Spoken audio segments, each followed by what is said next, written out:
Chapter 32. They didn't see me. That was a good thing because there was no way I could kill them quickly with a shotgun or pistol. It would take multiple shots to destroy them, and at this range, long before that happened, they'd fry me with their lightning balls. And I could forget about rockets, unless I had a burning desire to be a burn ward poster boy. This seemed a fine time to give the big frickin' gun, call it a BFG, a shot. Taking a deep breath, I raised this fine piece of Union Aerospace Corporation craftsmanship and pointed it at the nearest oblivious target. There was no obvious trigger mechanism, so I squeezed the hand grip. There was no kick at all. Instead, I heard a loud whine of energy. The pumpkins heard it also and started rotating. Nothing had come out of the muzzle of the weapon yet. I had just about decided I'd made a big frickin' mistake when a green ball of energy exploded from the sealed mouth of the gun. The light was so bright it seared my eyes. The pumpkins screamed and popped like balloons, leaving nothing but smoking blue and orange shreds. But my troubles were not over. I wasn't back home with my feet up. A horde of zombies poured out of cubbyholes that were like eyes stretched up and down both corridors. Funny how I hadn't noticed them until trouble came out. Exhaustion was taking its toll and making me lose my edge. I'd already dropped to my belly when I heard the unmistakable clatter of machine gun bullets ripping over my head. Who the hell was shooting now? The attack came from behind. I was tired of attacks coming from behind. Rolling to the side, staying low, I fired off another BFG blast down the corridor to the left. The results were good, a large bunch of fried zombies. I was ready to institute a firm gun control policy for all undead. I would firmly control my BFG as I fired it. Leaping down from the pumpkin platform, I bolted along the corridor to the left end, ducking into a cubbyhole myself. Old rule, when a bad guy comes out of a hole, he's not there anymore. I laid down the BFG and unslung my trusty shotgun, then poked my nose out of the cubbyhole again. Seemed like a good idea at the time. A stream of bullets came out of nowhere and I ducked back in. And at last I figured out what the hell was happening. It was Arlene. She must be firing across the hidden teleport pad, and her bullets were being teleported to where I had first emerged. No wonder the zombies were confused. This was enough to confuse someone with a functional brain. She was doing just as good a job of mowing them down as if she'd been present and accounted for. Encouraged, I helped out and shot the ones who ran past my cubbyhole, hunting for an enemy. So specters weren't the only ones who could play this game. Of course, the zombies got mad and started shooting each other. They were all dead by the time Arlene joined me. She hopped off the pad and I filled her in. Then we returned to the end of the corridor where I had hidden. I'd seen a door awaiting our attentions. There was no special key required to open this one. Of course not. Hell. Prince waited for us on the other side.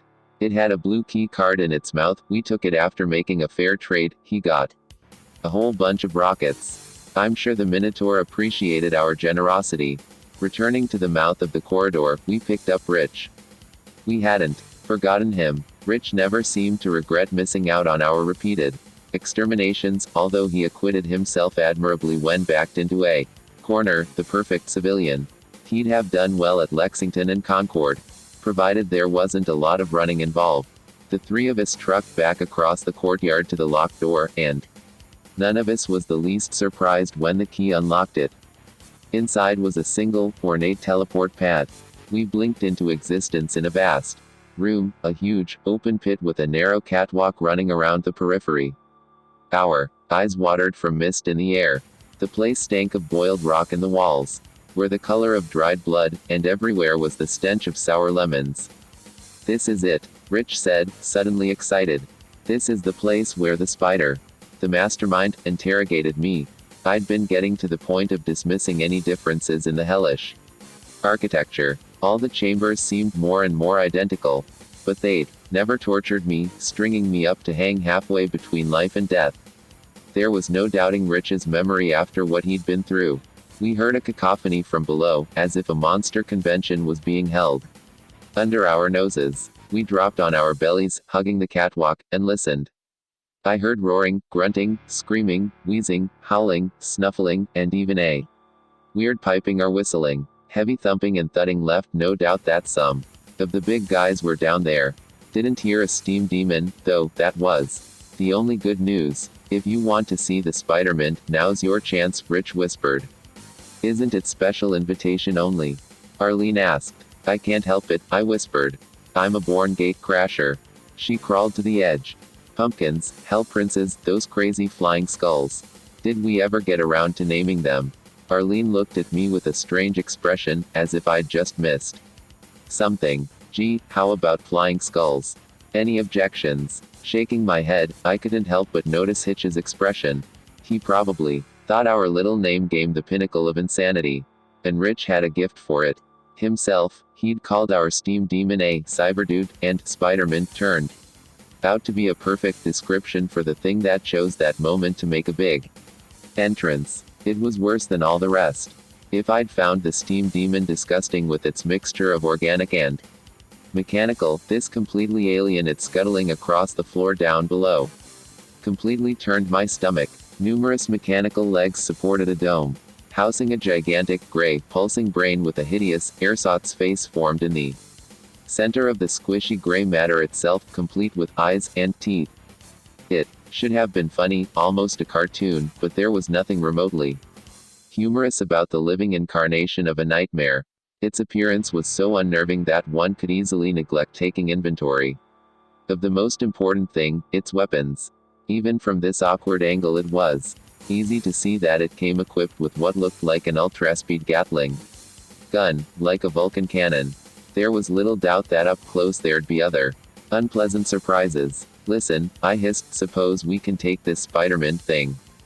We'd throw a monkey wrench into the invasion plans right here and now. I could run along the catwalk, drop down in front of the creature and fry it with my new toy.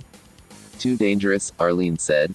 It would get you with its machine guns before you got close enough to try. Rich added. These were extremely good points, I had to admit.